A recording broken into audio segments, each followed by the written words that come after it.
Welcome to today's market report. European stocks closed higher, notching a 0.9% gain for the quarter, as weakening hopes for China's post-COVID recovery and ongoing concerns over restrictive central bank policies held back an equities rally that began earlier in the year. The Pan-European Stock 600 index rose 1.16%, and MSCI's gauge of stocks across the globe gained 1.04%. Emerging market stocks rose 0.31%. MSCI's broadest index of Asia Pacific shares outside of Japan closed 0.27% higher.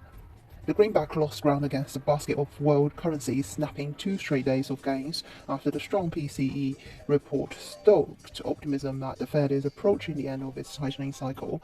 The dollar index fell 0.42%, as the euro up 0.41% to 109.08. The Japanese yen strengthened 0.33% versus the greenback to 144.3 per dollar, while sterling was last trading at 1.2699, up 0.69% on the day. US Treasury yields softened on weaker than expected consumer spending data. Benchmark 10-year notes last rose to yield 3.821% from 3.854% late on Thursday.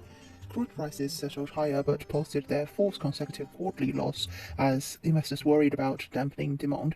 US crude rose 1.12% to settle at $70.64 per barrel. Brent settled at $74.9 per barrel. Gold prices rose in opposition to the softening dollar, logging their first quarterly decline in 3. All 3 major US stock indices surged, notching weekly, monthly and quarterly gains. It is nice cherry on the top to the end of great quarter and an even better start to 2023.